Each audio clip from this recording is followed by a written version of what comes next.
Hey, what do you know? We're both recording for now. We've had lots of issues. You'd almost say that we're using some kind of bootleg service today. Definitely a less than fantastic experience. Maybe Marvel knows what we're trying to do, and they're trying to squash it to kill publicity for their IP. Darn Disney. Darn Avi Arad. Yeah, well, you know.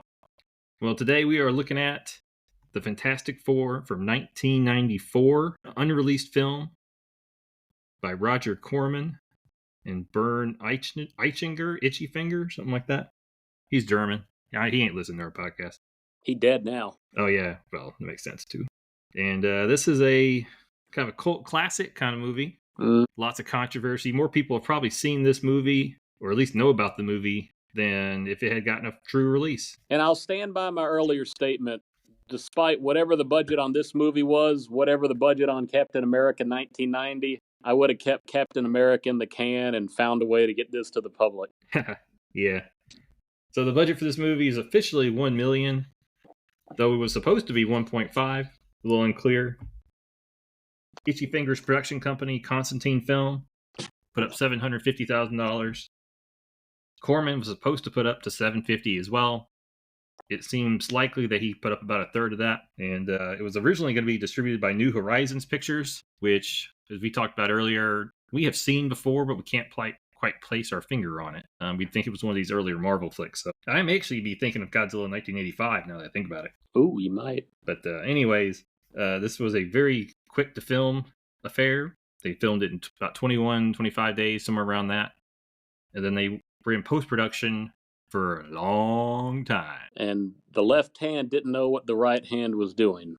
Or at least they wouldn't say. Well, if you're stabbing somebody in the back, you don't really let them know you're doing it. So the right hand was about to stab the left hand, make some money off of it through back channels. And the left hand, all the production people, were using money out of their own pocket to finish the effects on this film, to promote it, to have a good score for it. Unbeknownst, the rug would be pulled like the football for Charlie Brown at the last minute. Yes. So the film itself, though, how you want to jump into this? Yeah, so that's a good question. So this is not a bad movie in a lot of ways. It is a bad movie in a lot of ways too, don't get me wrong. But there's a lot of things going for it. So just about everyone involved in this movie also took part in a documentary, I forget the year, called Doomed. 2015. And 2015. It's discussing basically the making of this movie and all the controversy surrounding it, which we can get into a little bit. And you can tell that, everyone involved in this movie was really excited to be on the movie, even though they weren't being paid. And a lot of them felt like this movie, if they all put their best foot forward, recognizing that it was a B movie and the effects weren't going to be amazing, but if they could just make the best, then this would be a great launching point for their careers in a lot of different ways. We're talking from actors to producers to special effects people to the people doing the score. And you can tell, like, they were just really sad and bummed out people when this thing didn't get released. They claim they're not bitter. Well, I think anyone who claims to not be bitter really is bitter. The fact that you have to say that is usually a tell. Yes. We always have that thing in our life where we say, I'm not bitter about it anymore. And then they follow it up with a big but. Well. And you can just tell these people are holding the grudge, holding out hope that one day this movie could get some kind of release, which I think is plausible for what it's worth. Unless Avi Arad was really serious when he said he bought the film for $2 million and burned it. Well, I think even in just the bootleg versions, there's enough there. They could release it in some form, even if it was blurry. Like, it would work. I would love to see this on the same level of picture clarity of the previous Captain America movie. I don't know if I'll get that. But there's a certain, earnestness. The cast, they overplay a lot of the lines and all that, but they all enjoy being there, and that's nice. I love the Thing costume. It's a lot. There's so much about this movie that reminds me of the third live-action Ninja Turtles movie. And I have a soft spot for that film, despite what everybody says. From the Thing costume to the being made in the same year, more or less, to the villain's demise. There's a lot of parallels in those two films. Yeah, the budget also. Ooh. But no, it's they were really trying to capture the early Jack Kirby, Stan Lee comics, and I think they did a very good job if that was their goal. They wanted the people to ham it up. I mean, for what it's worth, the special effects almost match the quality of those comics. The visual effects are awful, but the special effects, they have their moments. Mr. Fantastic looks like he was hand drawn in 1962 or 61, whatever it was, by Jack Kirby. How old do you think he is in the beginning of this movie? And then, of course, the 10-year time jump. Well, he's probably supposed to be mid-20s at the beginning, because it looks like he's in graduate school of some sort. Yeah, definitely not a Yeah. regular college undergrad. He said he's been working on a project with Victor for 4 years, whatever that means. And it's a big project. Yeah. And I think they are playing it off as undergrad, even though Ben Grimm's, or I don't think he really should have been. Yeah, what's Ben doing in grad school? That's the oddity there, because he's in the same class, unless Victor and Reed are teachers' aides. Yeah. So I mean, my understanding is he's supposed to be in his early 30s for the most of the film when he's got the gray hair, and I think that they may have just made him younger, so it's not quite as creepy between him and Susan. How old do you think Susan is in the beginning of the movie? About 10 years younger. Okay. She looks to be about 15 or 16 at the most. Yeah, I'm being generous. it's fine. I'd rather you be generous on that, because then she's mid-20s by the time she decides she's going to be an astronaut. Yeah. And I mean, in the film's defense, she has the crush on him early in the movie. It's never insinuated that he had one on her. Only after she drops big old hints does he really return any interest. But she's full grown at that point. Yes, and he can tell that. That's true. Yes. So special effects. I think we were asking about the we're not necessarily special effects, but biggest things that we were impressed with, or the things that were most impressive, would be a more logical English way to say that. We both believe that the Thing suit is quite impressive considering the budget. Yeah, one body. They didn't have a replacement, and 2 heads. One was just an action rubber head for the high intensity scenes, and the other was the animatronic head. Yes, and that animatronic head, very impressive. I'm a fan of the animatronics. It has a very wide mouth. They wanted it to match the look of the early comics. They did a very good job with it. Very wide, expressive mouth. Had like a bummed out face most of the time because he was just a sad thing who lost his life. And then, but if he got excited or fired up, they could make it look that way too. And do you think, I will say, Ben Grimm had a very wide mouth also. I don't think they chose him because of that, but it did kind of work. We talking about the actor for Ben Grimm? The Bailey Smith the guy? actor. Michael Bailey Smith. Yeah, Michael Bailey Smith, I think, has a very wide, expressive mouth. And I don't know if they chose him for that, but it definitely worked with the costume too. Well, he's not in the costume though. There's a different suit performer. I just mean, like, in terms of watching it, it does look like if you didn't know there was a different person in the suit, you wouldn't know. I mean, the actor they got for Ben was a pretty big and bulky guy. I assume he must have been part of Lou Ferrigno's gym, but I just assumed without seeing the credits, they got him for both the human scenes and the suit scenes, and maybe the dub. But I actually, even still, I'm not sure who did the dubbing when he was in Thing mode. No, he did the dub, but they put a twang on his. They did something to his voice to modify it. Oh, and it's pointed out in the documentary. They forgot to modify his voice at the wedding scene at the very end, so you just get his regular voice. It's fine. This movie tries to do something very interesting that I don't know if it's Marvel canon at all. When the lady he likes says that she loves him, he immediately reverts back to human, and it's very short-lived. But I didn't know that was on the table. Something he could do. Yeah, I'm not familiar with early comics. That is definitely not what it became. I do know it's very plausible that used to be something that happened though, because I do know Bruce Banner used to change into the Hulk at night and then turn back into Banner at day, and then that quickly changed into when he's stressed or hurt or angered, that kind of thing. There's only a couple issues where it did that. But I think the current state of Ben is that once every if the moon aligns just right, there's some weird odd occurrence where he will turn human for about 24 hours. And he's always trying to align that with being around his woman. Yep. Always gets spoiled. I imagine that has a very particular set of needs to make that work. Once in a blue moon, as they say. Yeah. So I would say, I don't know. It's definitely weird, and it doesn't make any sense. It's an odd sequence in the movie, too. So, we can talk about this more, but basically, his woman confesses her love. That makes him happy. he turns human, therefore he's no longer able to save her. Because he's not bulletproof. Yeah, and then the bad guys get away. He gets sad and turns back into the Thing. That's it. He doesn't go human for the rest of this movie. And it's No. never mentioned again. It's nobody ever brings it up. No, so it's really weird the way they did that. And so the guy who plays Ben is like 6'5", and the guy who plays the Thing is 6 foot, which is probably why they didn't pick him to play the Thing Bigger in suit. costume.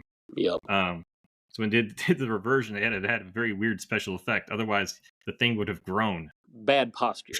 You know, you never see the Thing standing really straight up. He's always hunched over like early Hulk and stuff like that. Yeah. And I will say, I liked the Thing's costume. I wasn't nowhere near as impressed with the body piece. Well, do we ever see his feet? I was wondering if they actually put full feet on him or if they just gave him the modified ballet shoes like they did Lou Ferrigno. I don't know if they ever showed his feet. He was wearing shorts in one scene, which surprised me because I would assume they would rather save money on the pants or the legs. Yes, but he's in sweatpants for most of the movie, I think. Yeah, very, very homely thing.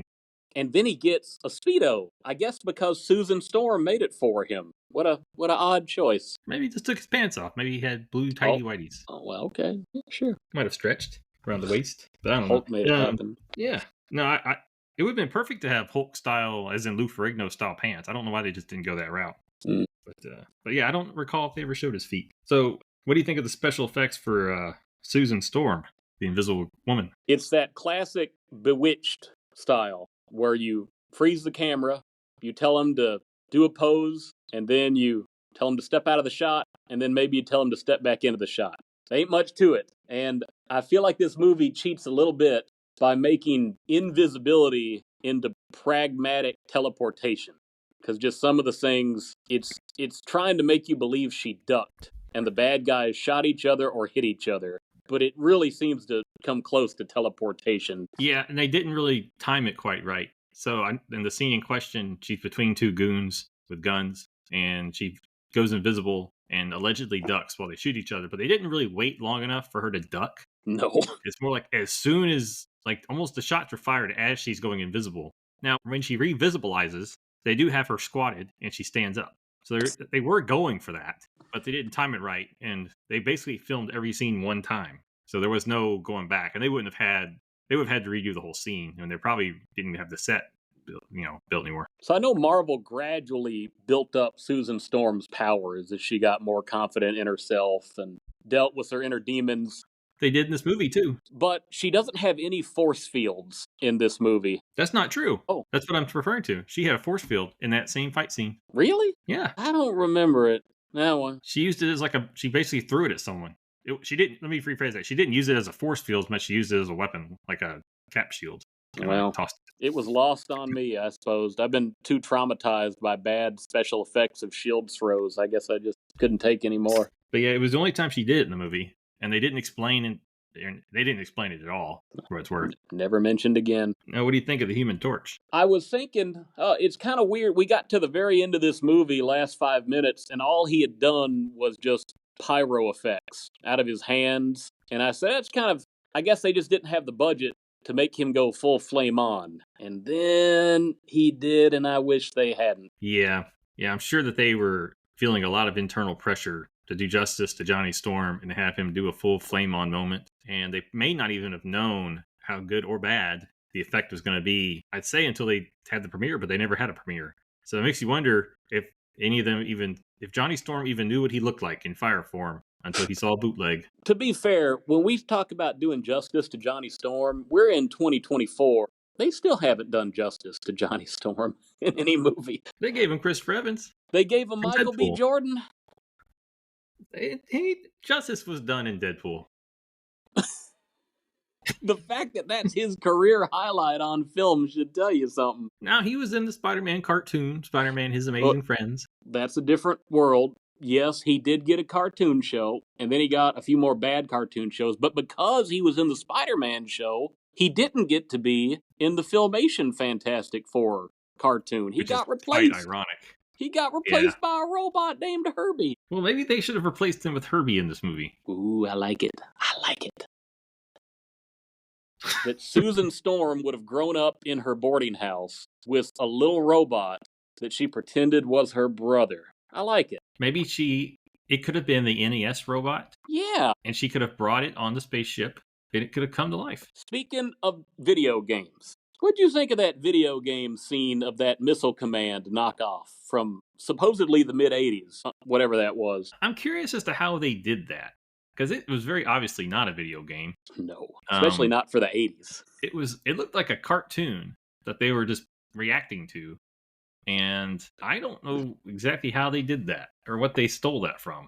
Like it's really odd. I want to say graphics like that would have been possible on an Amiga computer, but they looked like they had some unknown console hooked up to an old TV and they were playing with joystick controllers. So I don't know what But they were going for. I agree. It just didn't look like a video game. If anything, it would look like Dragon Lair style. Yeah, you're probably right about cell animation. I thought the cell animation looked too good for that Oh movie. yeah, definitely. And definitely not any game I've ever seen. So I'm not going to say it wasn't a video game, but I'd want proof. I think that looked better than the Johnny Storm Flame On effect. It did. They should have just made him a cartoon. Yeah, I like it. Or I don't know how they would have actually pulled this off, but I think you have a green screen. Whatever effect they're using for his throwing fireballs, just engulf the screen in that. Now the laser he was chasing looked equally bad, so you still have that. Ooh, the laser. All right. I should go ahead and say here, I don't understand a lot of the movie's essential plot points, and the laser is a very big part of that. Why does Doctor Doom have it? What does he need to power it? Why does he fire it at New York City? Does it move at the speed of light? That was foreshadowed in the very opening of this movie when the professor at some university was explaining the speed of light in miles and kilometers per second. And how fast does Johnny Storm have to fly to catch up with a laser that might move at the speed of light? Well, and is it a laser or a pellet gun? Oh, okay. It's called a laser, right? There is a green line that goes across the screen, and Johnny Storm does not really, I think it seems to be his interaction with that line as he's catching up with the front seems to have no effect on him or the line. So he's really chasing like the trail of the laser, and he's looking it's like there's this little pellet at the front that's been fired, and he has to go fight it. I kept expecting when he finally caught it, we would get a little bit of a ripoff of the Fleischer Superman episode. That is Mad exactly scientist. what I was thinking of. That is exactly what I was thinking of. He was going to start punching it. He basically did.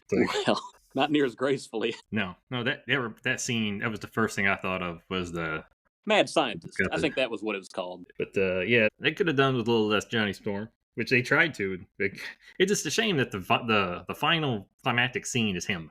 It's like, yet Doom is already defeated. Susan Storm says, "Let's go home." Ben Grimm is, I guess, he's punched everybody. We don't really get to see a whole lot of his fight scenes, and yeah, we have to end the movie on the worst visual effects that I'm hoping they didn't spend the most money on of their budget. No, I think what they should have done, again, hindsight's 2020, especially when it's not released, but they could have had Grimm and Reed and Johnny kind of team up to attack the laser device instead. And, as it's destroyed, the laser itself loses power, so to speak. And you could just write off and we'll just pretend that it didn't get that far, That makes more sense to destroy the machine than to try and chase down the beam. Yeah, which, again, it makes a lot more sense because, the laser could dissipate. As is, nothing stopped the machine from continuing to fire a laser. Yeah. So it's like, the pellet theory makes more sense the way they did it. I guess it's like the Star Wars Stormtrooper guns. I don't even know what they do, but they fire laser pellets. I guess G.I. Joe does it as well. Now, there was a lot of, I don't know if plot holes are the right word, but a lot of little things here and there which were definitely hard to figure out why it's going on. So some of the creative liberty the movie takes with the origin of how everybody gets their powers. And it goes back to something called Colossus that I'm pretty sure they invented for this film and has nothing to do with the X-Men. So the opening scene is Reed and Victor Von Doom are in college. They're friends, best friends. They've been working on this experiment, which isn't really explained what they're really trying to do. They're trying to harness the power of Colossus, the comet. And they have the giant diamond already? Do they already have that? I don't think so. How do they get that? grant money. Okay. As Ben says, you can get grant money for anything. Okay.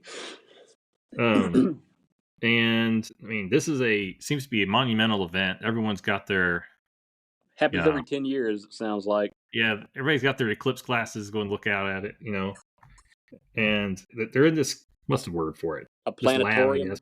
Yeah, we'll call it a planetarium, whatever it is. And they run the device, and Reed says he didn't think all the numbers quite worked. And Victor's like, well, it's too late now. And they run the machine, and I think at this point the movie was setting us up what our expectations should be in terms of special effects. And it goes horribly awry. We get sparks and lights, and Victor is electrocuted. Why him and not Reed? Was he not touching anything at the moment? And for whatever reason, Ben Grimm is thinking, I need to run in here and tackle somebody. But okay, sure, why not? Yeah. He runs in, he pushes Victor out of the electrocution, gets a little arm burns. And what I'm really thinking is, man, Reed's kind of a coward. He was right there. Nothing was stopping him. It's his partner there. Yeah. And at some point through here, we're also introduced to Susan and Johnny, who live with their mother, who owns a boarding house. I don't know why she owns a boarding house in this movie. Even if it's in the comic, it just really makes it kind of confusing, and you wonder if that's really their mom, or if they're in a boarding house. Was that Ben Grimm playing the video game with Johnny? I think so, but they hadn't introduced him yet. It takes a long time before anybody says the name Ben in this movie. It may have been when that scene where he pushes Victor out of the way. I don't think he says it then. Or the scene immediately after where they're treating him. Where he meets Alicia, the blind girlfriend, Masters. I thought that was the first time he said it. Yeah, it's possible. So anyways, it goes from there, and it jumps 10 years, and Reed has a diamond. He's recruited Ben to fly this spacecraft, and Ben says, we should take Susan and Johnny to help. And Reed says, that makes no sense. They don't know anything about any of this. And Ben says, they know more than anybody else. That's sad. Yeah. Oh, man. So when I think of the Fantastic Four, I think of the mysterious concept of cosmic rays. I don't know if that has anything to do with this movie, though. Well, it's comet rays. I think that's a cleaning product. Oh, okay. So we should probably say at this point, just so we don't confuse the children, don't go sprinkling comet on you to try and think you're going to get some special powers. They tried that with Tide Pods. Didn't work. Yeah. You might have though they might look similar to the way Johnny did in the final scene. Oh, man. The diamonds. So they have a giant, cheap-looking diamond. Oh, man. Which is designed to help produce the heat. Yeah, it's in terms of the spaceship, it's supposed to disperse the heat, I believe.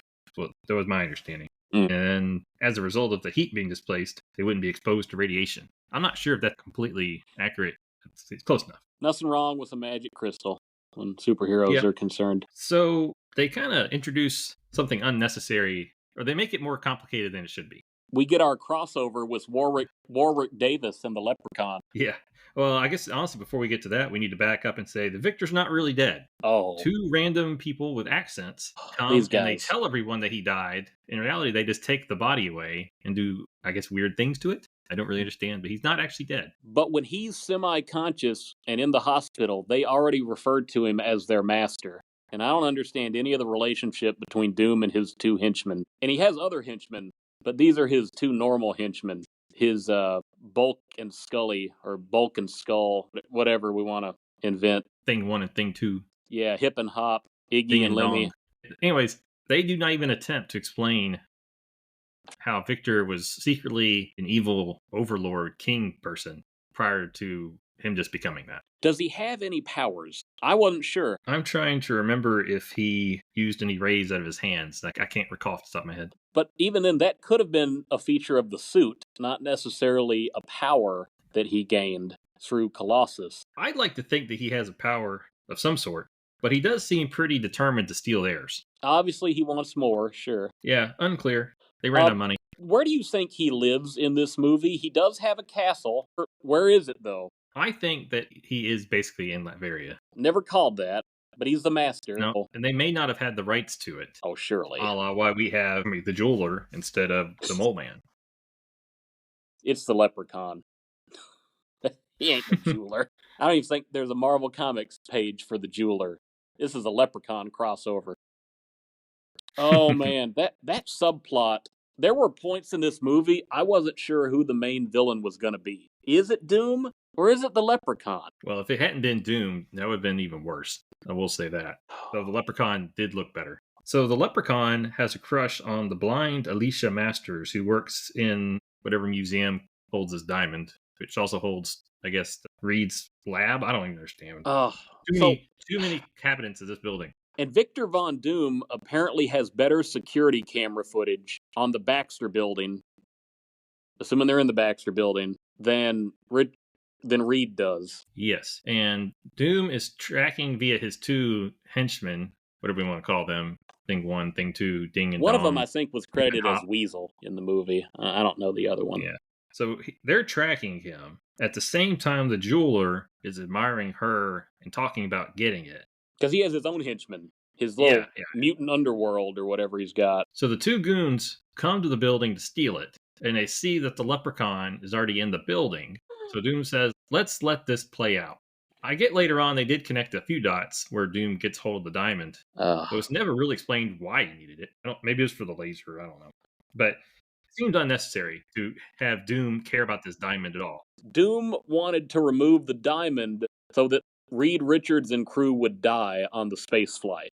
And when he saw the Leprechaun already took it and replaced it, he said, okay, he did my job for me. Don't worry about it. He still wanted the diamond later. He went and had his goons try to buy it. Yeah, one bird, two stones, one thing at a time, it's maybe? 2 birds and 1 stone. I think it's 2 birds and 4 stones. Yeah, I forget the timeline of events. But very soon after the Fantastic Four go up, the Leprechaun sends his henchmen to kidnap Alicia Masters. And nobody knows about it for a long time in this movie. It's only by happenstance that Ben Grimm eventually gets involved, and then Doom changes his plan again.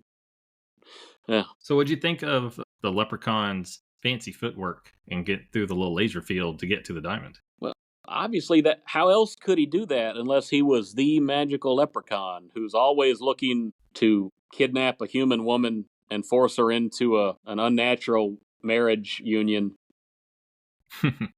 So initially they were wanting to use the Mole Man, but licensing rights didn't work out. So after about 4 drafts, it became the jeweler. And I will say, I don't think he would have been as interesting of a character as the Mole Man. And he definitely couldn't have done his little jumping scene there, being blind and all. So I am curious what the original script had in terms of how he stole the diamond and how it was protected. When I think of the Mole Man, I think of the villain that you open the movie with the heroes fighting. Just to Well, we had that. And was it The Incredibles or The Incredibles 2? Well, they ended the first one with the Mole Man ripoff, and they opened the second one with that battle. So kind of both. Yeah, there we go. Okay, yeah. Not a threat by himself, by any means. No, he would make a good Flash villain. Superman fought the Mole Man in a movie with George Reeves. Yeah, he battled him. Was that the pilot or the second? It was part of the pilot, I think. It was a film, but I don't remember the sequence. I'm trying to remember now. I think they just broke up the film into the first 2 or 3 episodes of the show. Maybe. Because 2 episodes would not be a film, but 3 would. All right. So then we can glancing just say that Alicia Masters fell in love with Ben Grimm when he broke her statue. She got to feel that face. She went home and started sculpting out of clay. So she goes and she sculpts a Ben Grimm face. And then when they are presumed dead after their mission, they ship 4, I guess some kind of, I don't know why they had heads made of these 4 people. Yeah, how is that even possible? How? Yeah, I'm not sure. But anyway, she feels the face and is very sad that one of them is Ben's. And she gets kidnapped by the Leprechaun's minions. Yeah. I don't think she actually knew his name until that point. Tough go for that lady. He told her his name, didn't he? Well, she would have known that the 4 astronauts were soon dead. And then there's a later scene where he's the Thing and he says we haven't been formally introduced. So I don't even know on that anymore. Yeah. Says she his feels name. his face a la Daredevil and Bruce Banner. Oh boy. All the wrong kind of callbacks. But so anyways, they're not actually dead. They crash land in some weird place. Apparently it's close to Latveria. And they slowly discover that they have powers. And they are all the worst, what's the word? They're the worst versions, or the things you make fun of, the Fantastic Four's characters in the comics, they act out perfectly. You have this naive optimist in Reed. I'm not sure Susan has much of a personality yet, other than she says, I love you, Reed, but I'm not going to say it. And Johnny's a hothead. and Ben's all grumpy, and they slowly discover their powers. It's all somehow that the cosmic radiation. Reed has an explanation. It takes their worst character flaws and attempts to make them their greatest strengths. That Colossus eclipse thing, man. It's they could have made a version. I mean, I guess they did kind of redo that with Galactus later on, but in the movies at least. Oh, the Silver Surfer movie. Yeah, the big cloud. But yeah, it's very comic booky. Yeah.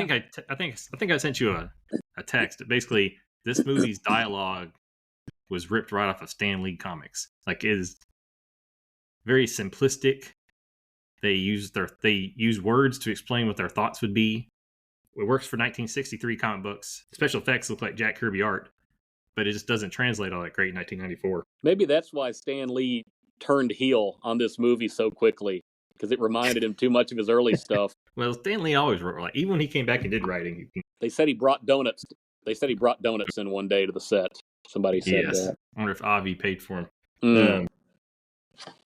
Well, that would have been a business expense, so he would have got reimbursed. Yeah, sure. So they are captured by people working for Victor Von Doom, posing as Marines and doctors, and they attempt to do some tests on them. That was pretty fun. Very, very low budget, comical scene where the doctor is trying to draw blood from all four, and they go very, very humor heavy on this. That was all right. I mean, I didn't think the tone matched the rest of the movie. It reminded me of what I like about the 2005 film, which is the slice of life, trying to live their normal lives. I didn't really care for much else in the 2005 film. Anyways, it was humorous. And then they kind of mull whether or not they want to keep waiting for them to do more tests, or if they want to try to get loose. And they decide, well, just find out what's really going on. And they bust out. Ben Grimm plays cards with three guys who've been knocked out. And then they get on this computer and start tapping around on this dot matrix stuff. And this is apparently a big plot point about the language on the computer that nobody seems to recognize. Yes, and Reed writes down a portion of it, apparently a very important portion of it. And so from what I could tell, it's all in Greek. I couldn't read it because it was so blurry, but it was Greek to me. And we assume it's Latvian, the unnamed language. And then Johnny Storm's playing around on the big Oregon Trail computer and finds, I guess, a map of the place and clicks a few buttons and opens a door, and they escape and they go to the Baxter building. It's always so easy. They just find a map of the place on the computer. Yes. And I think they did have a very short face-to-face with Dr. They did. And, which he didn't seem all that interested in capturing them very quickly. So there's an odd part where he does his little speech with them and he talks about wanting their powers. And then he strategically leaves the room and talks about maybe this will change your mind. And he sends in all his foot soldiers with real guns. And they shoot a lot of bullets. And when the firing stops, Doom comes back in, and he's talking like, well, maybe now you'll be more willing to read. And then he stops and he sees all of his men knocked out. He says, what happened? What did he expect there? I mean, yeah, either they're going to be dead or they're going to be gone, but they're not going to be just standing there waiting. Ready to talk to him. And yeah, no, that's absurd. Oh, okay. So the actor who played Victor, and I guess he was also in the suit, he really enjoyed his work on the film, Joseph Culp, I believe. But at no point does he ever take the mask off, even when the ruse is over and Reed has figured this out. We never see his face again. I said, that's not something that would ever happen in a Marvel movie today. But that was odd even for 1994. Yeah, and they easily could have had a scarred face. It wouldn't have been that difficult. He had a partially scarred face when he was getting electrocuted, I think. Yeah, I think you're right, actually. So they already had the scarred face. Now, I will say, it may have been one of those things where they might have intended to do something a little more. He came back weeks after they were done to film the scene where he falls off the building. And he has his mask on the whole time. He only takes his glove off. Yeah. So it's possible that they were just rushing it at the end, and they wouldn't have had access to any of the makeup at that point. So something annoyed me about Doom in this movie, beyond everything else I've already said. It was the clicky fingers. Well, everything about that suit was horrible. It sounded like an arcade micro switch joystick. Just clickety, clickety, clickety. and he was always moving them, too. I guess because that's how he has to act with all the junk on. Well, I think I don't think it was just his fingers clunking around, though. I mean, I think it was very, very cheap. Yeah. I've never seen a good live action Doom suit. Good luck, Robert Downey Jr. I believe in Robert Downey Jr. Okay. So that hand too had a mind of its own. The glove, it could move independently at the end of this Yeah, movie. yeah. We skipped half the movie, probably for the better. Yeah. Yeah, I don't Yeah. know what they were going for there. So basically, you would have thought he basically did a Freddy Krueger effect, where you could cut his hand off and he would still move around and stuff. That's basically Doom. His glove came off his hand and he fell into the big fog N64 screen, and then Ninja Turtles they 3. showed and then so Reed puts the glove on the ledge as he goes and leaves. I would have kept it as a souvenir, but he leaves it there I assume and then that was starts Doom's wiggling plan. around. He was hoping he'd take it back to the Baxter building and he could steal their Yeah. secrets again. Obviously, they didn't think this movie was make $100 million or anything, but they thought it could do well. So I can see why they would do little plot things like that in hopes of a sequel. So the greatest special effect in the film, Reed and Susan get married and they're driving away in the wedding limo. Oh goodness! Oh my goodness! So Joseph Culp had a line where he says he started to have doubts about some of the things in the movie when he saw the final scene, and you have a big stretchy hand, about 6 feet long, 10 feet long, however long it was, stick out of the top of the vehicle and just start waving back and forth to everybody like a Muppet puppet. The camera lingers on it too for longer than it needs Oh goodness, yes it does. And I think that that probably is a recreation of a comic book scene. I vaguely have that in my mind, but it's like, which is probably fine in one panel. yeah.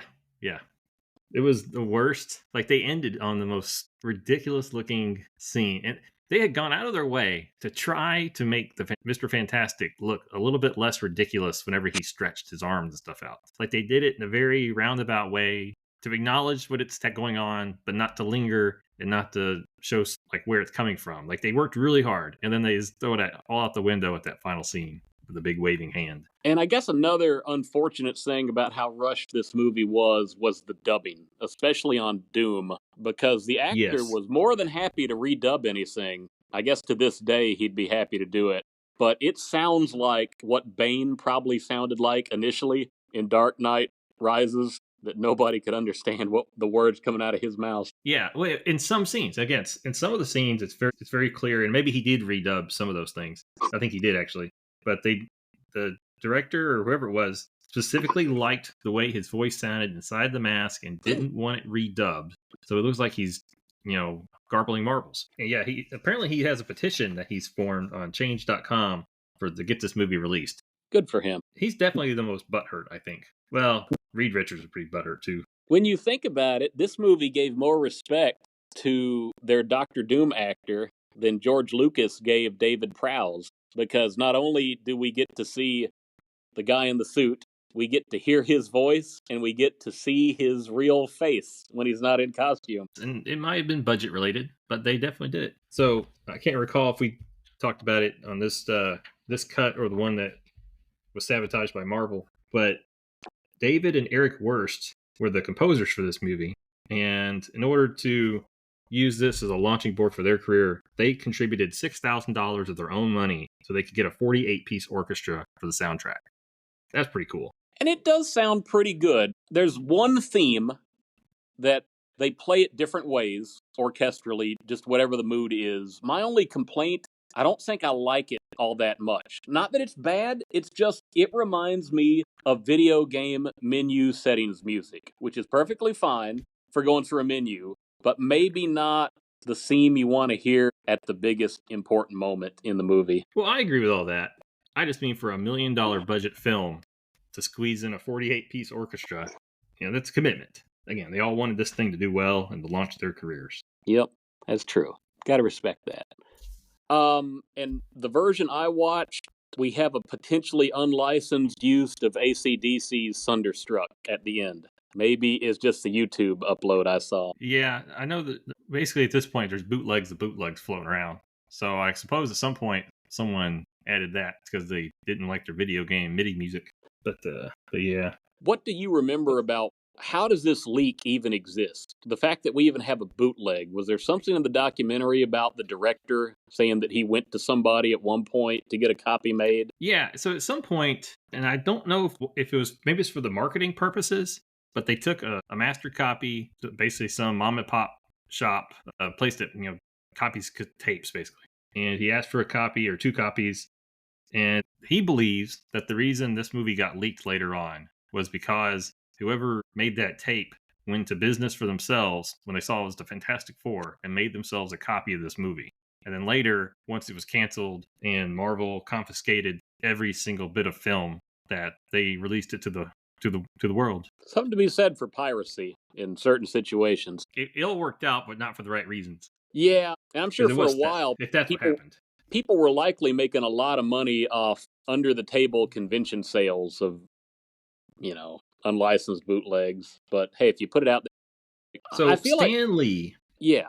go ahead. Well, I was going to talk about the Marvel intellectual brass, but yeah, go right ahead with Stan. Okay. So he made a heel turn, at least on the cast. And basically, he visited the site multiple times, had complimentary things to say about everybody, said he was looking forward to the movie. I think he told Ben Grimm he's like the perfect Ben Grimm. And then once he's done with all that, he basically says, I got low hopes for this movie. And he's basically saying this is the last movie made not under Marvel supervision. No other movie will ever fall into that category. Make some allusions to Avi Arad, that basically we're going big budget from here on out. And basically, he kind of just craps all over the movie and says when it was, and he at some point he says it was never intended to be released. And I think the most plausible scenario for that is that obviously at one point he did think it was going to be released, and then maybe he saw some of the back channeled ways of keeping it from getting out, and he's realizing that this was probably a fix from the beginning. One thing I was not able to find was the specific date that Avi Arad took over the Marvel Entertainment licensing side of things, because he came from the toy industry. Most before that, Toy Biz. And Toy Biz had the exclusive license for Marvel action figures for a while. And to me, that is the real point that everything changes for the Marvel media output, for good or for ill. He's the guy who helped sell the X-Men animated series and the Spider-Man animated series to Fox. And because those are successful, he's got bigger ideas about what Marvel's entertainment footprint can be. And I feel like this Fantastic Four movie is truly the culmination of everything that had come before, and it is an end to that. It is the climax, and from here on out, we're going to have stuff like Blade and Spider-Man and big-name directors and maybe Nick Fury. And the Fantastic Four. Oh, brother. Yeah. Bigger and better things for the Fantastic Four. More origin stories. And basically, Marvel paid a couple of $1 million to Itchy Finger and what's his name? Corman. And Corman for complete rights to everything related to this movie, basically. And then they either burned it or locked it in a vault.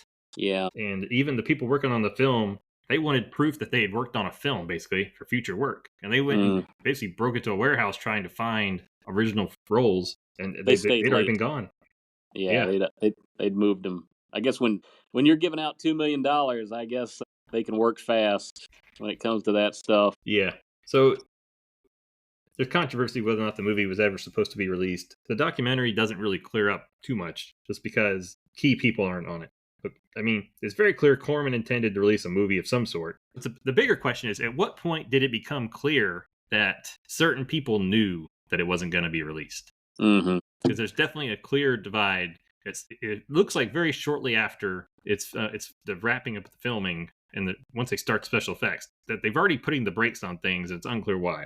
Now, the irony, though, is that the actors going into business for themselves to promote this film possibly may have been the actual reason why it didn't get a release. They start touring America, showing up at all these Comic Cons and showing trailers and giving out pictures, drumming up, support for this movie. And then they get a cease and desist order all of a sudden, right before the world premiere. Should have just stayed quiet like Matt Salinger, and it would have hit VHS in a year or two, like Captain America. Yeah.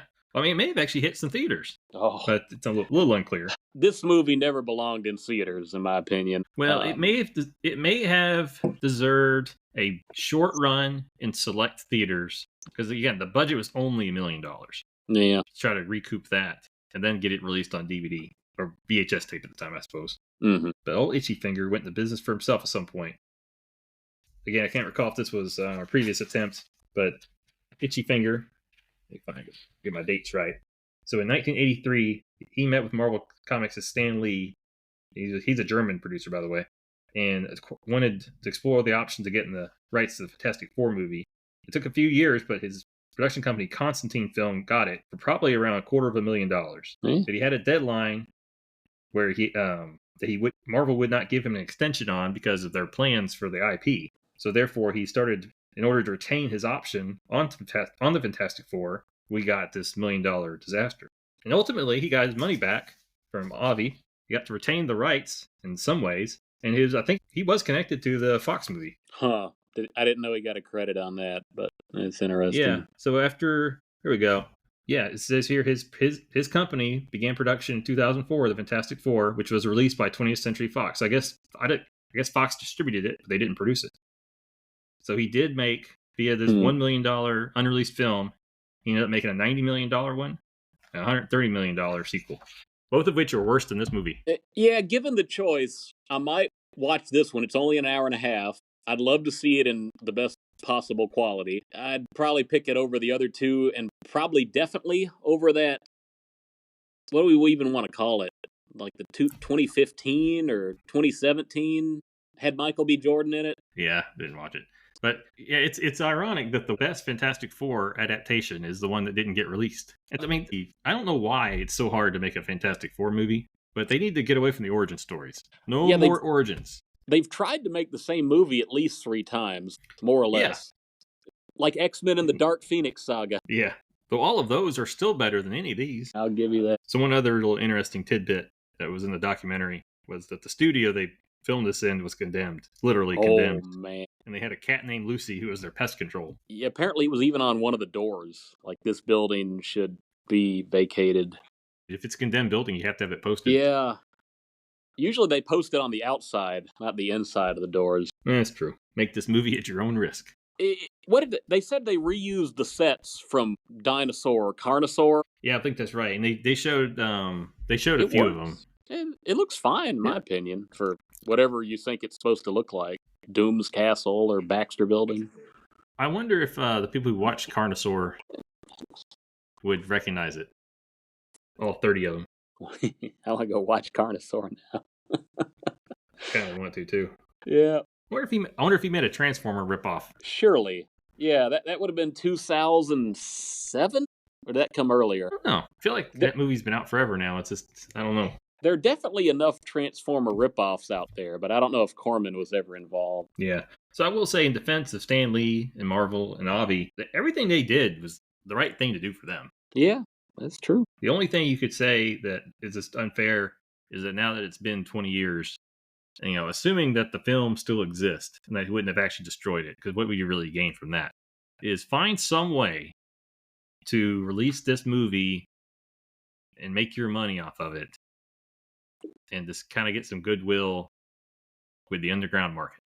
I don't know. You could even have a sequel with these guys. They're all still alive. That'd be something. Johnny Storm's got some hair problems. He'll need a wig. That'd be something. Where would you go with a sequel on this? Do you bring back the TV movie?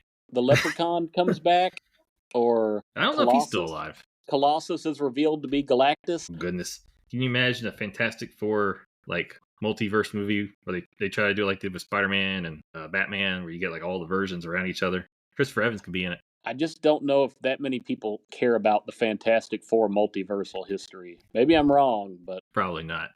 My only condition for this is if they made this a sequel, is you have to keep the same practical effects. Get stretchy-armed Reed Richards. I'll give them a pass on the Human Torch. They can do something different with him. Or they make fun of him for looking like a 1995 CGI cartoon. The only thing they really make fun of in this movie is the costumes. But it suggested Susan made them herself very quickly. And I think that's fine. Yeah, I mean, the numbers aren't straight. The stitching is weird.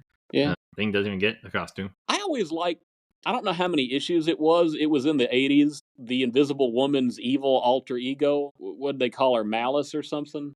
That would have been fun to see in a movie, to explore her character. You just want to see her in a skimpy suit? Yeah, I mean, that would help too. But that was always an interesting way to go with the character, because I think that was when Marvel was trying to develop the depths of her powers more. And I guess it's a lame ripoff of Dark Phoenix in a little bit because of Jean Grey.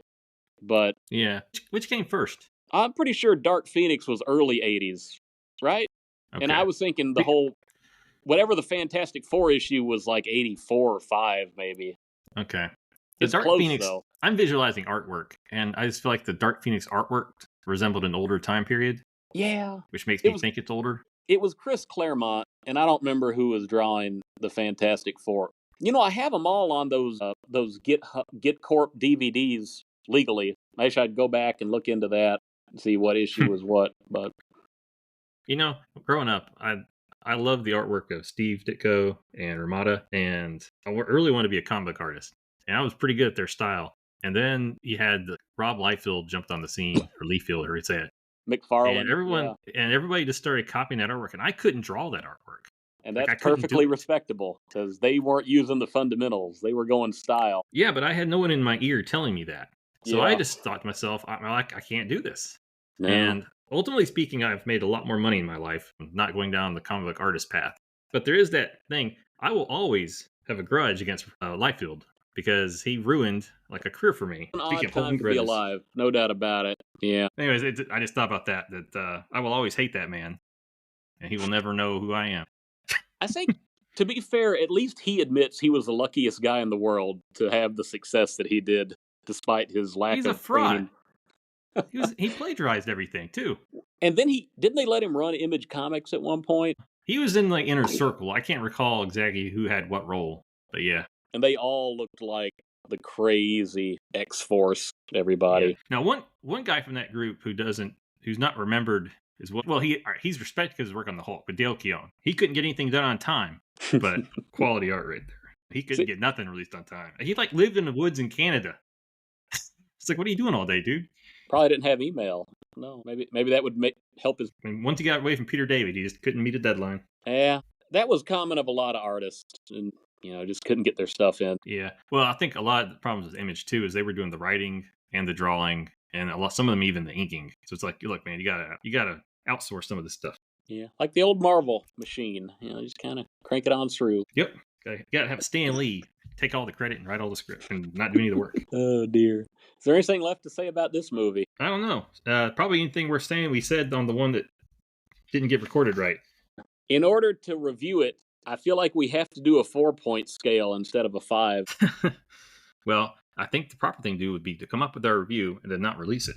Oh, that's fair. I couldn't decide on a 5-point scale, so there you go. That's fine with me. Just taking everything into account about what this was. I will give it 2 out of 4. Where are we doing with this? What for what? 4 fours out of how many fours out of 4 fours? Okay. All right, works. I'll give it 2 4s because I think it gets Mr.